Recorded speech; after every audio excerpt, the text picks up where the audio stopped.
Hi fellas, Nige back here again, and today I've got another inbox review for you, and we're going to be looking at Tamiya's Heinkel He 219 A-7 UHU.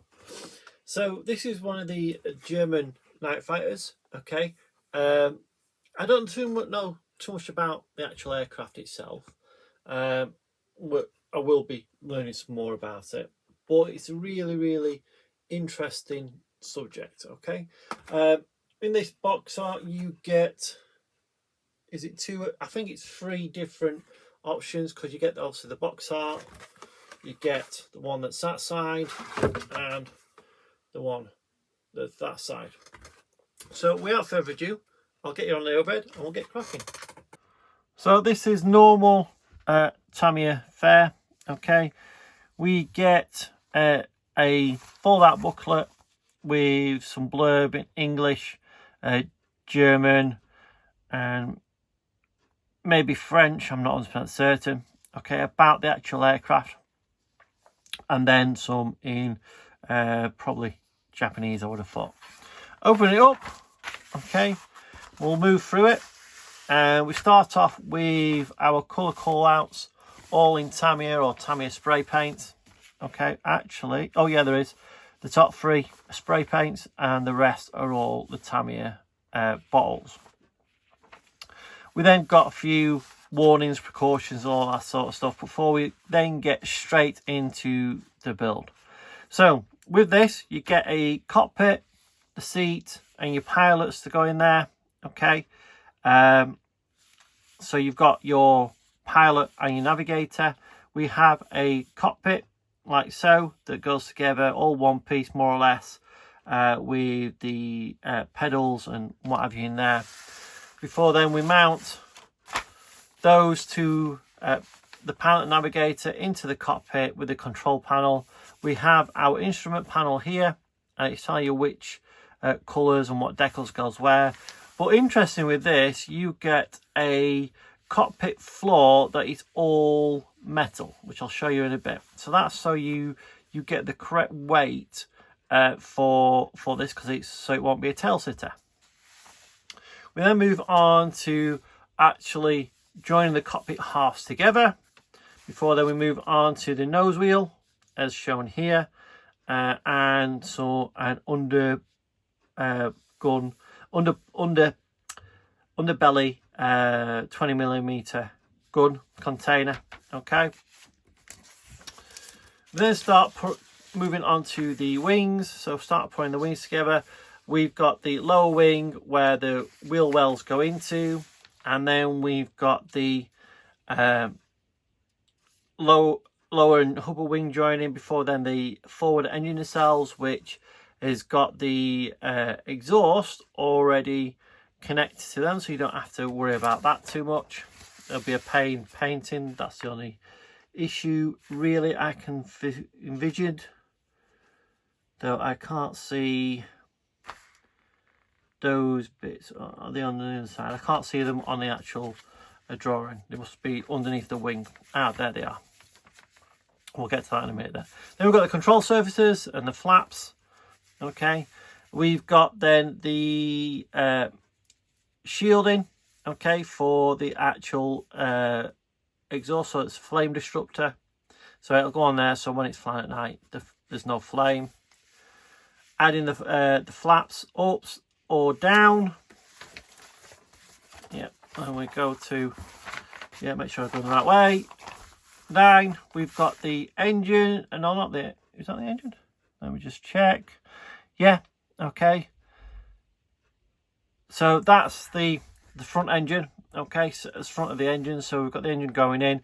There's no actual engine in this. It's just the fouling flaps and all that sort of stuff. We've then got the 30mm cannons going onto this part here.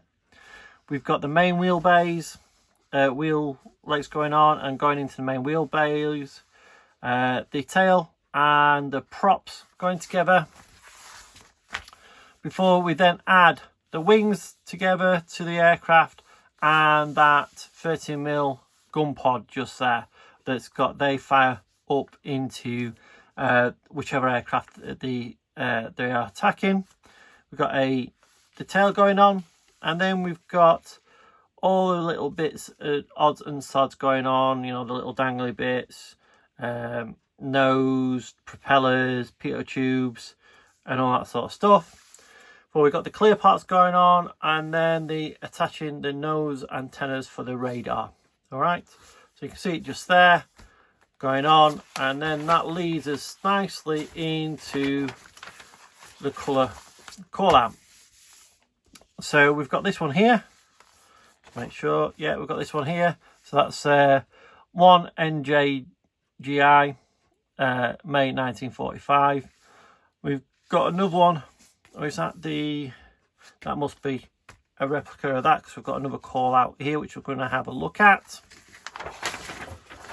So just fold that all up.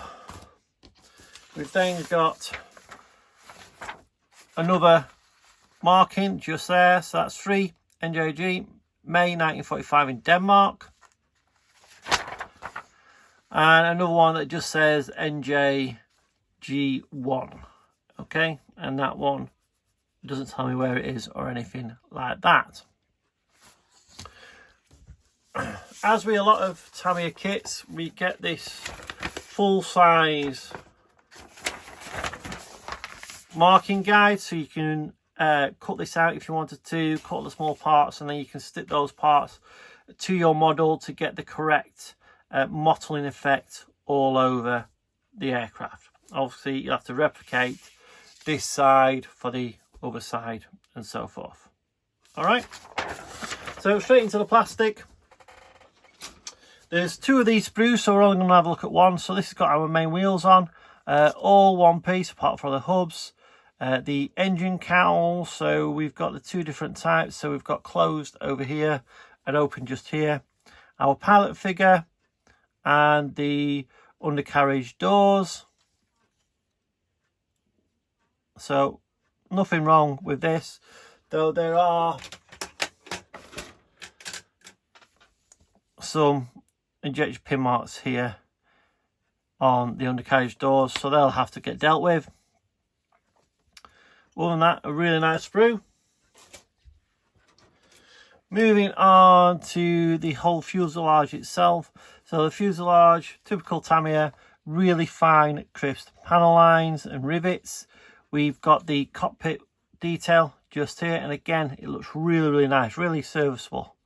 Okay, pick up a lovely dry brush and a wash on all that. The 2 seats, again, really nice rivet detail. Those 30mm upward firing cannons just there, and if we flip it over, there's nothing to write home with on that side other than these doors just here.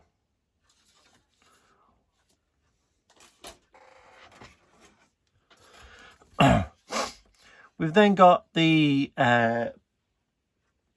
one of the wings, and I'm just checking it out, and 1/2 of the actual tail. So again, nice recessed detail, nice recessed panel lines and rivet detail. We've got our control surfaces and our tail parts just there.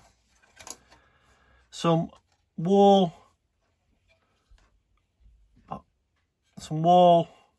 detail on the undercarriage bay, though that might need to be looked at, but you don't know, I don't know how well that's going to get shown in the actual wheel well.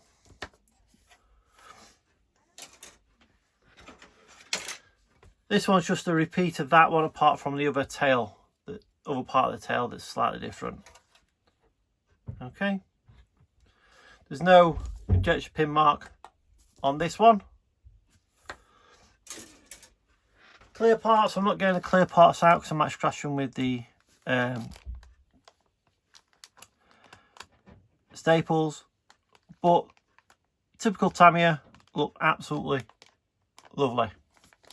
And then on to this part. So I'm not taking this out, but that's our die-cast cockpit floor. Okay, so that's for putting in as a nose weight.